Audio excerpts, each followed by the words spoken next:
मदरसे में, स्कूल में, किसी मकातिब में एडमिशन लेते हैं कितने बच्चे? 100 बच्चे। तो उन 100 बच्चों में से तकरीबन 50 बच्चे अपनी बुनियादी तालीम हासिल करने से पहले अपने स्कूल और मदरसे को छोड़ देते हैं। यानी ये कह सकता हूँ कि अगर स्कूली सिस्टम की मैं बात करूँ तो वो बच्चे 5वीं क्लास करने से पहले स्कूल छोड़ देते हैं। और अगर मकतब और मदरसे की बात करूँ तो नाजरा कुरान शरीफ शुरू करने से पहले, बात पूरा करने की नहीं, शुरू करने से पहले ही उनमें से 50 बच्चे तालीम को छोड़ देते हैं। आज ये हमारे साथ हुआ है। गौर कीजिए, क्या मैं गलत कह रहा हूँ? बात नहीं, बिल्कुल सही कह रहा हूँ। आप तारीफ करते हैं इस बात की। आप अपने घर, परिवार और पड़ोस में देखिए कि कितने बच्चे पढ़ने जाते थे और कितनों ने पढ़ाई छोड़ दी है। जो 50 बच्चे 5वीं क्लास तक तालीम हासिल करते हैं, उसमें से मान के चलिए कि तकरीबन 40 बच्चों का ही एडमिशन 6ठी क्लास में होता है। और जो बच्चे 40 बच्चे 6ठी क्लास में पढ़ने के लिए दाखिल होते हैं, वो 10वीं तक पहुंचते तकरीबन 20 या 25 रह जाते हैं। और 12वीं करते हैं, उनमें से तकरीबन 10 या 12 बच्चे BA और MA में मुसलमानों के तकरीबन 10% बच्चे दाखिला लेते हैं और उनमें से सिर्फ 3 बच्चे पास होते हैं। बाकी बच्चे किसी न किसी मजबूरी की वजह से अपनी तालीम छोड़ देते हैं। किसी के बागों में नुकसान हो जाता है, किसी का भट्टे में काम मर जाता है, किसी की फसल डाउन हो जाती है या घर में चुनाई का काम होता है, वो अपनी पढ़ाई को छोड़ देते हैं। और जब रिजल्ट निकलता है, आज सरकारी नौकरियों में मुसलमानों की तादाद लगभग 3 या 4% है। मेरे दोस्तों, जब BA और MA करने वालों की तादाद 3 या 4% है, तो नौकरी करने वालों की तादाद भी इतनी ही होगी। आज हालात ये है कि जो हमारे बच्चे स्कूल कॉलेजों में पढ़ रहे हैं, उनको ये नहीं पता कि हमें क्यों पढ़ना चाहिए, हमारे पढ़ने का क्या मकसद है, तालीम कैसे हासिल की जाती है और क्यों हासिल की जाती है। हमारे हज़रत वाला ये फरमाते हैं कि तालीम हासिल करने के 2 मकसद है। कितने मेरे दोस्तों? 2। तालीम हासिल करने का सबसे पहला मकसद है आदमी को इंसान बनाना। क्या बनाना? आदमी को इंसान बनाना। एक बड़े मियां ने कहा कि मां साहब ये क्या बात कर रहे हो, आदमी और इंसान अलग अलग होते हैं क्या? बिल्कुल होते हैं मेरे दोस्तों। अगर सर्दी की मौसम हो, रात के 12 बज रहे हो, पूरा महल्ला गुमसुम सोया हुआ हो, पूरे महल्ले में सन्नाटा हो, आपकी अहलिया ने, आपकी घरवाली ने आपको हाथ लगाकर उठाया कि उठियो, छत पे से कुछ आवाज आ रही है, शायद कोई आदमी है, तो खुदा बदन के अंदर एनर्जा तारी हो जाएगा, तुरंत मोबाइल जेब पड़ो, पड़ोस में भाई को मिलेगा, जाग रहे सो रहे, आदमी है भाई। तो इसका क्या मतलब हुआ कि आदमी जो है वो खतरनाक होता है, अच्छा नहीं होता। अच्छा कौन होता है? इंसान होता है। अगर हम कहीं घूमने के लिए गए कानडा में और हमारा एक पर्स निकल जाता है हमारी जेब से और 2 दिन बाद फोन आता है कि भाई मैं रामफल बोल रहा हूँ, बड़ा चौक में खड़ा हूँ, आपका एक बटवा है, इसमें एक आई कार्ड है, आइडेंटिटी कार्ड है, आपका पहचान पत्र है और पैन कार्ड है, आप मुझसे आगे ले लीजिए। आप जाएंगे वहां पर, क्या कहेंगे? बड़ा अच्छा इंसान था भाई। तो आदमी और इंसान दोनों अलग-अलग है। तो तालीम का पहला मकसद है आदमी को इंसान बनाना और दूसरा मकसद हमारे हज़रत वाला ये फरमाते हैं कि तालीम का मकसद है आदमी को अपने खालिक, अपने मालिक, अपने महबूब, यानी जिसने पैदा किया, जो हमें खिलाता और पिलाता है, जिसकी हमें इबादत करनी है, उस अल्लाह की पहचान जो है हमें तालीम के जरिए से होती है। और आज के दौर में तालीम का एक तीसरा मकसद और भी है। तालीम को हम लोगों को उसको रोज़े मास से जोड़ना पड़ेगा, रोजगार से जोड़ना पड़ेगा। अल्हम्दुलिल्लाह, जो भाई जमात में जाता है, 1 चिल्ला या 2 चिल्ले लगा के आता है, वो अपने बच्चे को मदरसे में जरूर छोड़ता है कि मेरा बच्चा क्या बनेगा? आलिम बनेगा, दीनदार बनेगा, कामिल फाजिल बनेगा और ये मेरे लिए दुनिया और आखिरत में दोनों जहां में निजात का जरिया बनेगा। ऐसा सोचते नहीं सोचते भाई? ये सोच के तो दाखिला कराया हम लोगों ने। बच्चा भी खुशी खुशी हाफिज बन जाता है। हाफिज बनने के बाद जब वो बच्चा इमाम बनता है, किसी मस्जिद में पढ़ाने के लिए जाता है, पूरी मस्जिद के नमाजियों की नमाज की वो जिम्मेदारी लेता है, पूरी जमात की वो बच्चा जिम्मेदारी लेने के लिए इमाम बनता है। तो मेरे दोस्तों, अब बात आती है तनख्वाह की। किसकी बात आती है? तनख्वाह की। माफ करना, बहुत कड़वी बात है, मुफ्ती साहब की मौजूदगी में कह रहा हूँ, गुस्ताखी की माफी चाहता हूँ। आज जब बात तनख्वाह की आती है तो हम अपनी मस्जिद का इमाम ऐसा तलाश करते हैं जो बिल्कुल फरिश्ता हो, जिसको भूख बिल्कुल ना लगती हो, जिसके रिश्तेदार इतने अच्छे हो जो उसकी बेटियों की शादी बिना जहेज के कर ले। हम ऐसे इमाम की तलाश करते हैं जिसके बच्चे रोज आना अपने अब्बू से 5 रुपए 10 रुपए चॉकलेट या टॉफी के लिए ना मांगे। हम ऐसे इमाम की तलाश करते हैं जो बिल्कुल भी बीमार ना होता हो। मतलब इस बात का यह है कि हम चाहते हैं कि हमें जो इमाम मिले उसकी तनख्वाह 5000 रुपए हो। कितनी बताइए? यहाँ जितने बैठे हुए हैं, अलग अलग महल्ले के अलग अलग गांव के आदमी बैठे हुए हैं, क्या किसी मस्जिद में आपके यहाँ इमाम की तनख्वाह 20,000 रुपए है? नहीं है ना। हर आदमी जमात में चिल्ला लगाने के बाद ये सोचता है कि मेरा बच्चा आलिम दीन बने और मस्जिद का इमाम बने, मगर जब बात आती है उसके रोजगार की, उसके कारोबार की, तो मेरे दोस्तों दिल धड़क जाता है। मेरे मिलने वाले 2 मौलवी साहब ऐसे हैं जिनके बच्चों ने आगे की तालीम हासिल करने से मना कर दिया। मेरा खुद का साला है, मेरे जो ससुर साहब है वो जलालाबाद से फारिग है, उनके बच्चे जो है लकड़ी का काम करने लगे, हाफजा करने के बाद, कारी बनने के बाद। क्यों? इसके जिम्मेदार हम लोग हैं। इसके जिम्मेदार मस्जिद का मुतवल्ली है जो हर बात में तो खड़ा होता है कि मीनार बननी चाहिए या फिर फ्रिज और एसी लगने चाहिए। कभी तनख्वाह बढ़ाने का मसला हमारी मस्जिदों में नहीं किया जाता। जितने भाई यहाँ पर बैठे हुए हैं, आज की तारीख में मुझे ये बताइए, कोई नौजवान जिसकी उम्र तकरीबन 18-20 साल हो 12 या 15,000 रुपए महीना से कम बाग में नहीं जा सकता? चला जाएगा कोई भाई? है कोई तैयार या 12,000 रुपए महीना बाग में जाने के लिए?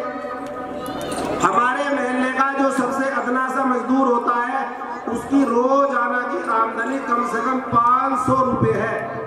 यानी दिहाड़ी मजदूर को इरशाद भाई 500 रुपए दिए जाते हैं और एक महीने के कितने हो गए? 15,000। और इमाम साहब की तनख्वाह कितनी है? 6,000 रुपए। इरशाद भाई अगर मैं कहूँ कि आप अपने बच्चे को, आर्यन को मस्जिद में इमाम बनाओगे, आप तैयार हो 5,000 रुपए में?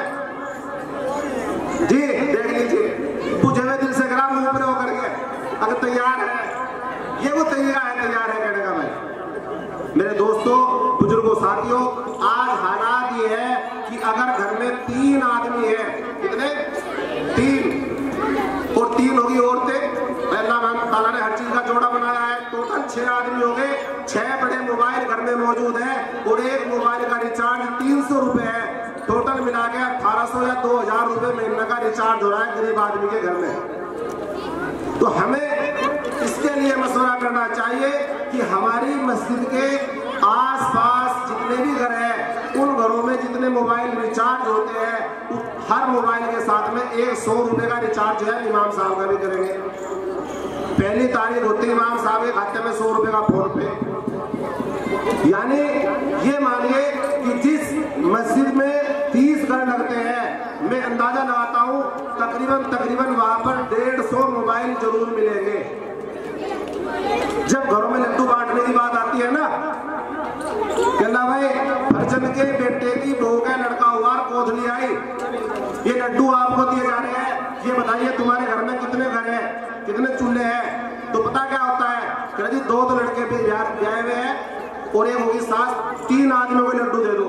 और जब बात आती है 100 रुपए की तनख्वाह की, तो हमारे महल्ले में जिस आदमी के घर में 5 बेटों की शादी हो रही है, अल्हम्दुलिल्लाह पांचों के पांचों जो है अपने कारोबार पे खड़े हुए हैं। पता क्या कहते हैं?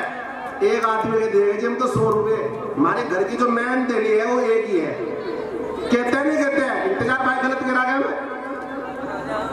जब रमजान का महीना होता है, अल्लाह माफ करे, जब रमजान का महीना होता है तो मुसलमानों को एक रमजान दिया गया है, एक रोजा दिया गया है। साइंस के एतबार से आदमी की फिजिकल जो बॉडी है सारी बीमारियों को खत्म करने के लिए अल्लाह ताला ने मुसलमान को रमजान बख्शा है। जापान के एक साइंटिस्ट को इस बात के ऊपर प्राइज मिला है, नोबेल पुरस्कार।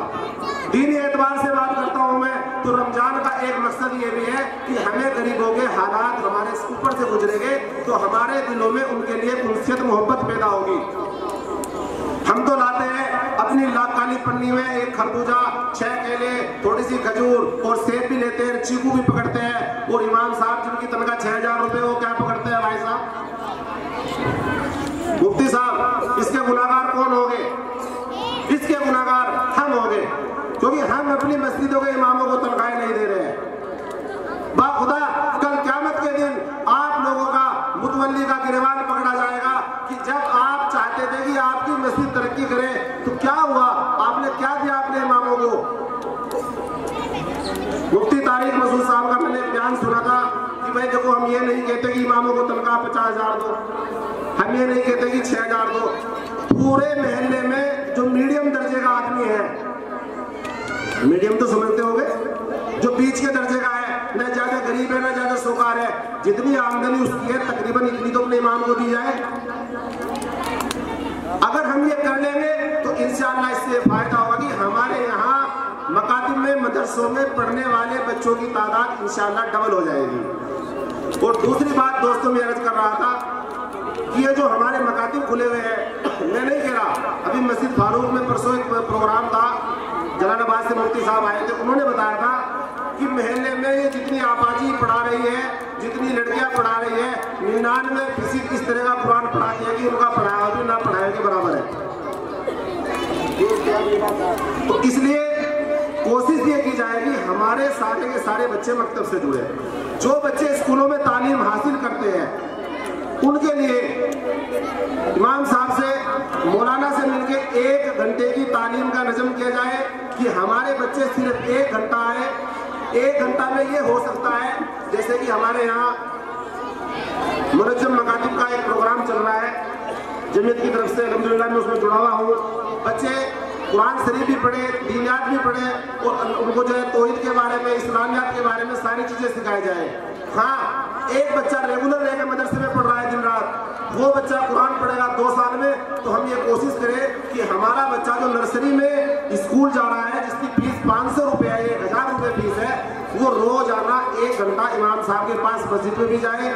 जैसे ही वो 5वीं क्लास करे 5 साल में पूरी, तो इधर इसका नाजरा कुरान शरीफ भी पूरा हो जाए, साथ में उसके इस्लामी अकायद भी अच्छे हो जाए। और इमाम साहब को हर महीने कम से कम, जब हम प्राइवेट स्कूल में 600 रुपये की फीस देते हैं तो चलो ज़्यादा नहीं, कम से कम 200 रुपये के हिसाब से यहाँ भी दिया जाए। वरना मेरे दोस्तों, फ्री की चीज़ की कदर नहीं होती।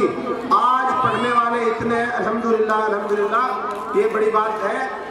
हर महल्ले में, हर गली में आपको हाफिजुल कुरान पढ़े हुए मिल जाएंगे, मगर मस्जिदों की जो अलमारियाँ हैं उनमें कुरान शरीफ रखे हुए इस बात की गवाही दे रहे हैं कि हमें कोई रमजान के अलावा खोलता भी नहीं है।